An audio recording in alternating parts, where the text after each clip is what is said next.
The Random Jottings of Donald J. in Nelson in Pendle, Lancashire. From the Leeds Mercury, Saturday, November 1 St. 1879. Foulridge and its Lakes. Comparatively few people are aware, as they are carried from Skipton onward to Colne, that just at the point of junction of Lancashire and Yorkshire is a lake district that possesses many features of great beauty.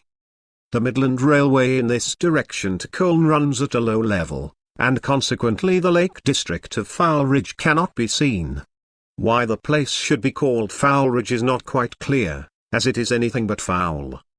Perhaps some of your correspondents may let us know in the column of notes and queries in the Leeds Mercury supplement, where so many queer things are explained by those who have leisure to search and inquire. The district around Foulridge is mountainous, intersected by deep valleys, where the land is rich and highly productive, where the inhabitants are quaint in their habits, rude in speech as in manners, but kindly and hospitable, rough diamonds that only need breaking to find the gem of kindness within. This is the region of the Lancashire witches, not those bewitching ladies who are toasted at post-prandial gatherings, but real witches, who, like Dame Demdike, at her abode, in Malkint Hour, were supposed to possess divination which they had derived by an unholy alliance with the evil one. These superstitions, long exploded amongst the intelligent, still linger round many a fireside in the wild and lonely moorlands of Drawden and Pendle forests, vast tracts of waste extending between Lancashire and Yorkshire, where the mosses were formerly a secure refuge for outcasts, and could only be traversed safely by those who knew the district well. When Oliver Heywood, persecuted and almost heartbroken, resigned himself to his fate, placed his trust in God, and mounting his old horse at Northaram, near Halifax, threw the reins over the animal's neck, and allowed the horse to go wheresoever it listed, the patient creature, as meek as its master, wandered away into these wilds. At nightfall the horse reached a farmhouse near Gisborne, as much done up as Oliver Heywood was, but the old Puritan nonconformist had not lost his faith in God. He alighted, prayed, and there came forth from her humble abode a kindly woman, who took the sufferer in and gave him food and shelter, though she knew him not. That was the beginning of a church which Oliver founded in the district, and which was abundantly blessed of God. If you stand on Bowlesworth Hill, 1,700 feet above the sea, you look over this district, barren and waste in places, but you also descry mansions, parks, woods, great tracts of fertile land, ancient halls, rounded green hills, with a fringe of mountains in the distance, the giant form of Pendle Hill to the left, 1,800 feet above sea level, and in the bottom, though still high up, the Lake District of Foulridge. You cannot help but observe, by the clouds of smoke that arise here and there, the presence of many manufacturing towns and villages, where the bounteous waters of the region are subsidized for the use of man, and you know that down there, amid that smoke, are thousands of families blessed by the labor found for the people. Could Oliver Heywood have stood here, looked over the tract that his horse listlessly trod, and known, as we know, how fruitful of good has been his and the labors of others of our pious forefathers, he would have fallen on his knees and thanked God for all that he had brought about among these hills and dales. You will have observed that southward are a range of hills, extending westward to the hills of Bowland, northwest to Ingleborough, and north to the limestone district of Craven, where the craggy rocks, the high verdant plains, the mural precipices of limestone, and the nestling woodlands, shine out grandly in the bright sunshine. This is a fair vision, a scene rarely excelled, where you can look on the grand and beautiful in nature, and know also that these places which appear to jar with their smoke on the romance of the scene, are the spots where the people find employment, where there are plenty of churches, chapels, and schools, and where the peaceful pursuits of commerce set slowly but surely emancipating the workers from the thraldom of ignorance and superstition, once so prevalent amongst the primitive race who, in the early time, had fixed their abodes in this wild border region. If you want to be infected with the romantic, you can read The Lancashire Witches, the scene of the fiction being laid in this district. If you desire more solid reading, you can consult that delightful book, Bain's History of Lancashire. If you wish to know what the people of this corner of Lancashire know, you must go down amongst them, and you will find much to interest you, many things to amuse you, some few things that you will not like to see, and places, like Foulridge, that will astonish you with their beauty, and delight you with a pure and salubrious air. The lakes of Foulridge are 5 in number. They are on the top level of the Leeds and Liverpool Canal, supply that means of internal navigation with water, and there is a fall each way, in the one direction to Leeds, and in the other to Liverpool. The largest lake covers 100 acres, having the heights of Colnedge on one side, and the green hills of Foulridge on the other. In the distance, seen through the opening between those hills, are the heights of Bowlsworth, the range of eminences known as Jackson's Ridge, and Emmet Moor and Coombe Hill, the latter 1,557 feet above the sea.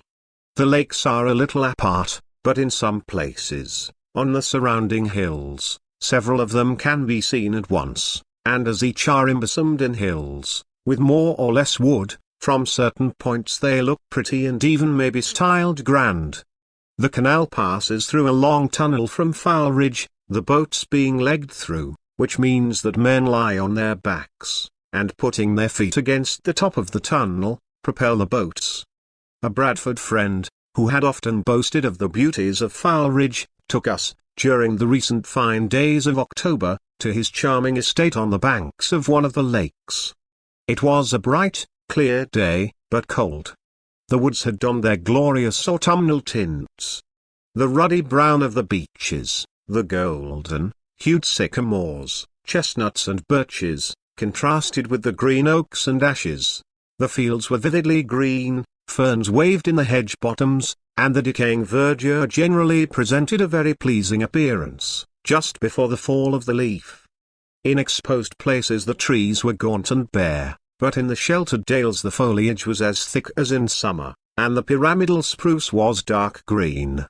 From Skipton you run past the thick woods of Broughton, the hills of Carlton, old-fashioned Elslack, the pretty village of Thornton, embosomed in wood, where there is a great limestone quarry, Earby, where, there, is a branch line to the somewhat too notorious town of Barnoldswick, the pleasant village of Kelbrook, and into Foulridge Station, where we alight. On either side of the line are many beautiful places. The land rises into hills, dotted with farmhouses, and the country appears well cultivated. A Bradford gentleman has a snug farm on one of the hillsides, where he spends his leisure, like our friend. His house can be seen a long distance up the line. When the train reaches a certain point he waves a white handkerchief. The signal is understood at the farm, and on his arrival his fire is lighted and his room made cosy and comfortable. Unfortunately, his mode of signalling has got wind. His friends, fond of a practical joke, wave white handkerchiefs out of the carriage windows at all hours of the day, and the farmer and his wife, who have charge of the place, are puzzled to know what to do. Our friend has adopted another method. His house is 20 minutes' walk from Foulridge. As you ascend the railway bank he pauses, asks you to look round, and says, "Now then, is this place worth coming to?" You think it is, as you look on the beautiful landscape around, and wonder why that term foul should be applied to such a singularly picturesque rich. Our friend exclaims, "Listen, and you will hear something." You wonder what is coming next, as you have already been considerably astonished by what you have seen. You hear the whistle of the fast-speeding train you have left filling the valley with its sound, as, 3 times repeated, the last well drawn out, comes on the still air a capital imitation of Chanticleer, cock-a-doodle-doo. What's the meaning of that? You ask, never having heard a signal like that on the railway. "Oh," said our friend, with a knowing look, "they will know by that I'm coming, and Owd Pollard will have the fire lighted and the kettle singing." Owd Pollard is the occupant of one of our friend's farmhouses. You are taken on the way round the banks of the 100-acre lake, a magnificent sheet of water, and you are delighted with the wild scenery around. The lakes are not usually full at this period of the year, but this is an exceptional season, and they are full. You are shown the entrance to the canal tunnel at Foulridge, and the outlet at the other end, where the water descends in the direction of Liverpool. Here you turn off. A winding, narrow green lane, shrouded in trees, stripped of leaves, high banks on either side, crowded with ferns and creepers, a brawling brook nigh at hand, a slight ascent to the right, and you are in the presence of the farm of Slipper Hill. The house and buildings are in excellent condition. The old windows removed, and larger panes substituted. Pear trees climb up the front, the porch is covered with creepers, a green meadow, dotted with trees, slopes downward to one of the smaller lakes, on whose glassy bosom floats a couple of pleasure boats. The land behind the house rises, is covered with trees, and you are in one of the loveliest nooks imaginable, with an outlook over the lakes and the green hills and woods that border them. You stand, delighted, as a robin sings you his evening lay, the afternoon drawing on apace. Our friend has what he calls a boathouse on the banks of the lake, shadowed by a fine sycamore, and with a pretty garden in front where geraniums were blooming and mignonette scented the air. The boathouse is 2 stories in height, a plain but neat structure. In the basement is kept the fishing tackle, oars and sea. With an iron stove, a light, that will cook for 30 people. The upper room, approached by an outside stone staircase, is large and lofty, elegantly furnished, with an iron camp bed in one corner, and from the curtained windows you look onto the fair scenes presented to you on every side. The fire burns brightly in the grate. You feel at once that you are at home. Our friend has cupboards and lockers in abundance, and from these come forth choice wines and spirits, beer, if you like it better, or you can have a cup of tea or coffee in quick sticks. Pollard is the waiter, and considering that he is beyond the allotted span of 70, he is deft at the job. What a grand old man!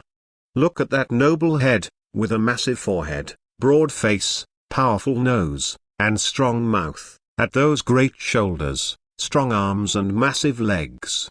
With his grey hairs straining over his head, and his once well-knit and powerful frame, Pollard bears no inapt resemblance to the gnarled and knotted oaks that may be found not far from his dwelling. He is a cheery old fellow, who makes the best of everything. The fresh air has made the repast welcome, and one eats with relish and gusto. Cigars are lighted. You listen to Pollard's amusing stories as he is chaffed by his landlord, who vows he'll turn him off the farm, but he says, but I won't go. I know when I've got a good landlord, and I'll not leave him. You say as you feel, well, this is a real pleasure. Who could have thought there was such a lovely place about here? This is a sensible mode of enjoying life. As you sit, the fish are bobbing up in the lake, and it seems alive with them. There are plenty of perch and trout, and abundance of snigs and eels. The sun has gone down with great beauty, and the grey mists are creeping over the hills, as you go upwards to a higher farm of our friends, where you look over 3 lakes, and have a fine prospect of the country. Step inside and see what a nice house it is. Come into the cool dairy and look at the luscious milk settling in the pans, ready for making butter. How cool, how sweet, how clean everything is. What an outlook from the house windows. They tell you that it is very cold up here in the winter, and you can believe it. Last winter was very trying. Walk into the place where the cows are kept. It is as sweet as the house. There is no smell but the pleasant odor that clean cattle have. The floor is paved, the cows are well bedded, the liquid matter flows quickly away. You say, would that all farms were kept in the order that this is, and that all cattle were as well cared for. There is a piano in the house and the daughter plays, but this accomplishment does not interfere with the work of the farm.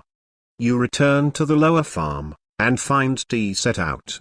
Beautiful bread, sweet butter, fresh laid eggs, and oh, such cream, which passes into your cup with a flop. As Mrs. Pollard bustles about, attending to your comfort, you perceive, by the dim light of a couple of candles, that the place is scrupulously clean, that Mrs. Pollard is nearly as old as her husband, but a hearty body, full of hospitable instincts, and anxious that you should make a good tea. She has no occasion to be anxious on that score. Although you have only recently lunched, the fresh air has stimulated your appetite, and you do enjoy that simple meal. Out Pollard lights his pipe, and as he sits puffing away and cracking jokes with his landlord, with the red glow of the fire playing on his face and the queer old chair in which he sits, you feel supremely happy in listening to him. You find that he is a yellow, that he is fond of reading newspapers, and though a yellow he confesses that the Leeds Mercury is one of the best papers he can get hold of, as there is such a vast amount of reading in it, and he can sit for hours poring over its pages.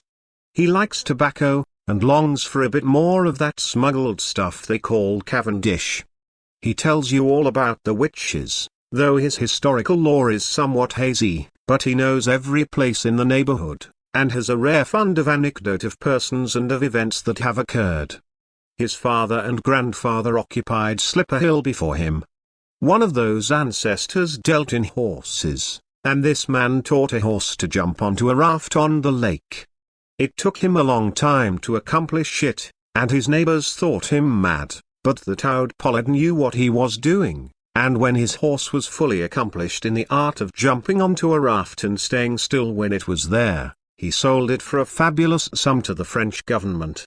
Then the neighbors knew that old Pollard was not so mad as they thought. Coming out into the quiet evening air, the fish were flopping up in the lake more than ever, and had time permitted there might have been a grand catch. We walked back to Foulridge Station in the still night air, not a sound disturbing the quietness of that secluded place.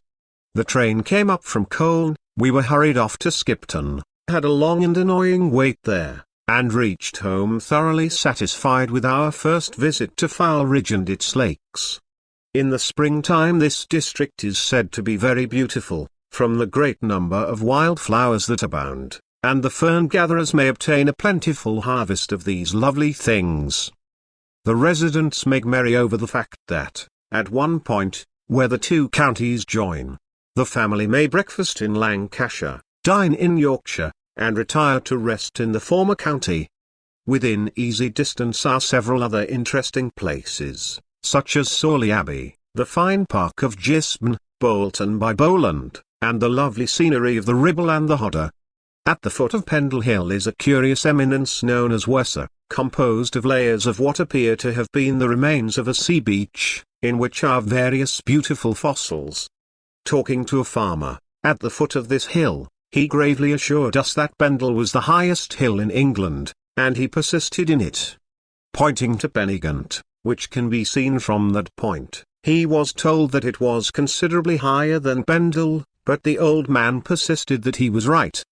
The next generation, with school boards in active operation, will be better informed on the topography of their native country. Donald J.